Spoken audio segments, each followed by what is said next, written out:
Hi, welcome. If you're new here, my name is Joanna, and today I'm doing the no disclaimers tag.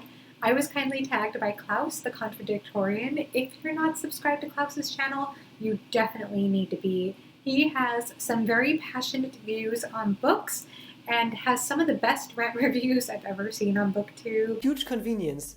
It is completely ridiculous. It doesn't make any sense at all. Things just happen because they should happen, and there is no sense at all. Nothing makes sense in this book. Nothing. In any case, you definitely need to subscribe to him because he is going to have his singing debut on BookTube in early July, and you don't want to miss that.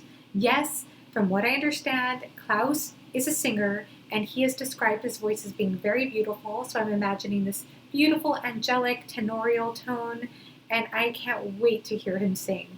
So please make sure you're subscribed. I'll of course link his tag down below for this no disclaimers tag, as well as the original creator. And before I begin, I should go ahead and mention that this tag is an interesting one because I think on BookTube we have the understanding that reading tastes are subjective, and it can be very difficult to have a strong opinion about a book, whether you don't like it or you really like it, without having to give a disclaimer or be apologetic for some reason.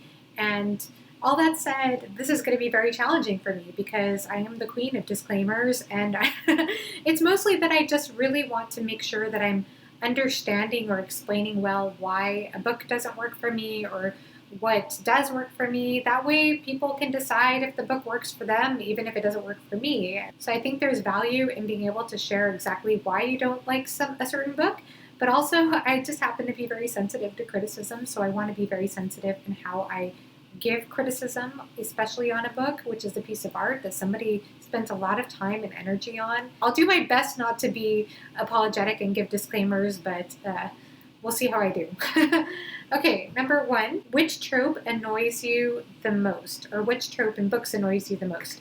And for this, I'm going to go with the mustache twirling villain, and especially when the mustache twirling villain gives the long speech towards the end of the book about why he did what he did and how he did it and how he's going to kill our main protagonist, and meanwhile our main protagonist is figuring out a way to get out of the situation. I just find that a bit tired after a while, so that's my answer for that. Number two, which writer do you feel is overrated or overhyped? Okay, this is not a disclaimer. This is my opinion. I don't know that I believe that there is such a thing as an overhyped or overrated book or author. And the reason why is because if somebody really genuinely loves a book and they express that enthusiasm, is that overrating or overhyping, or is that just a genuine opinion? And if thousands of people happen to share that opinion, is that overrating or overhyping? Maybe a book that people are very enthusiastic about, it might have flaws or it might have things that don't appeal to everyone. But if everyone has that strong emotional feeling about a book, that's just how they feel. And if we say that books aren't objective, if the way one feels about a book is subjective, if reading tastes are subjective, then who's to say that the book is overrated or overhyped by somebody who genuinely loves it? When somebody says that a book is overrated, usually what they mean, I think, is that they hear a lot of praise for a book and that person personally didn't understand why or didn't feel the same way. But that doesn't mean that the people who are praising it are lying. So I guess that's just like my whole spiel about that. But in any case, I do feel like there are certain books that the masses have loved that I didn't quite love. And for that, I could say Jade City by Fonda Lee was one of those books for me. I was very excited picking up this book because I heard it was a lot like The Godfather, and I love The Godfather, the movie, both The Godfather 1 and The Godfather 2. I've never read The Godfather, the book, maybe I should. But I was very excited about that idea in a fantasy book, and I was very disappointed with what I got. In any case, I won't be continuing on with that series, and the other book that comes to mind, or author that comes to mind, I should say, is Sarah J. Maas. And I read both A Court of Thorns and Roses, and I also read her adult debut, Crescent City, and I didn't care for either book. With A Court of Thorns and Roses, I just found my interest I just wasn't very engaged in the story at all. And with Crescent City, I will be happy if I never hear the word alpha hole again in my entire life. I'll just leave it at that. Number 3, what are your least favorite books you've read since joining BookTube? Now, I only started my channel this year in January, and fortunately, I've enjoyed most of what I've read so far, but if I had to go with an answer, I would choose Red Rising, the first book in the Red Rising series. And the reason is because as of lately, I found that I don't connect well to a writing style that's very choppy and tangential, and that's how I would describe the writing style in that first book. And I probably would have DNF'd it had I not heard that Pierce Brown's writing style improves dramatically with each consecutive book. And I quite agree with that. I feel like his writing style improves so much throughout that series.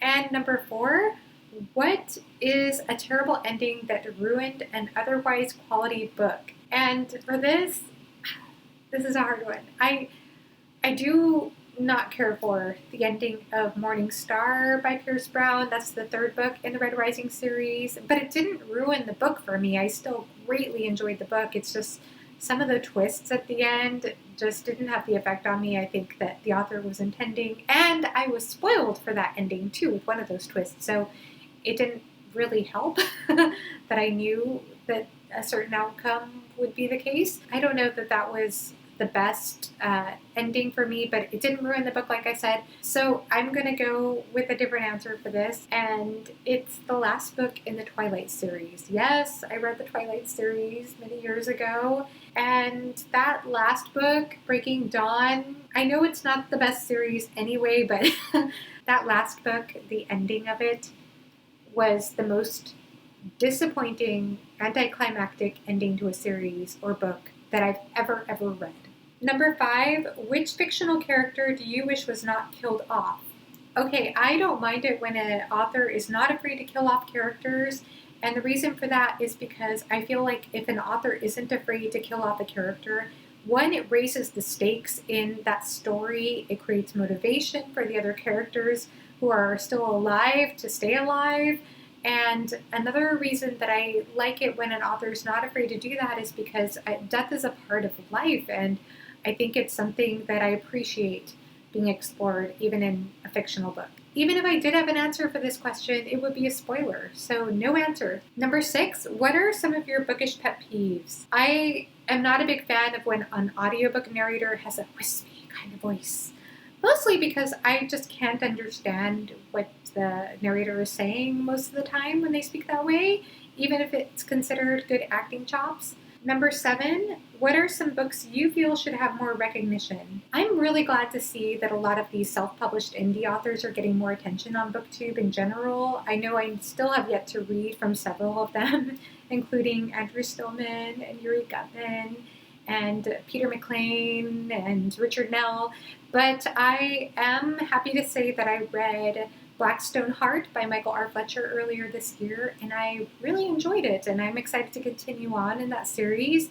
And I've seen some interviews with Michael R. Fletcher over on Mark's channel from Slowly Read, as well as Dark Portents and Christine Volostad's channel, and I think he has some very, very creative ideas, and I'm excited to see where his career goes. I'm excited to see him get even more recognition. So that is my answer for that. Number 8, what are some thoughts on censorship and banning books? I was joking with Pei over at the channel Attention that I feel like banning books sometimes just brings more attention to these books anyway, so maybe it kind of works in the book's favor.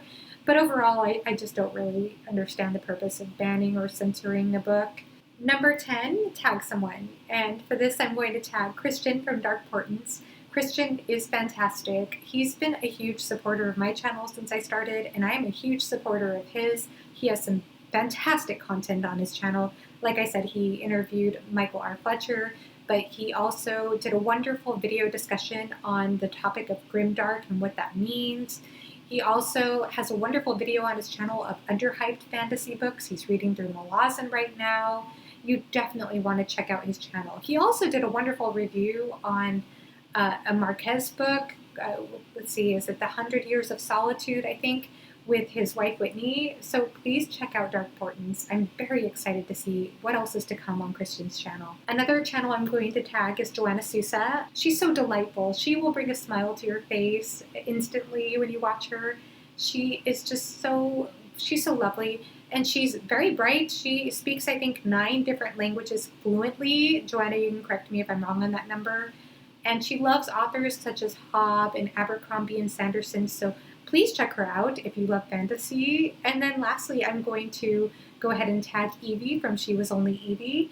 Evie is such a lovely person, and she gets tagged all the time. I can't think of a single person who hasn't tagged her for something, but I just want to tag her. She's probably already been tagged for this video, but I want to tag her anyway because I think she is worthy of all the love. She is incredibly intelligent and well-read. She loves literary fiction as well as fantasy and horror. She loves Jane Austen. She's, like I said, very well-read and has wonderful opinions, so please check her out as well. And those are all my answers for this tag. Please let me know what you thought of my answers in the comments below, and thank you for watching. Bye-bye.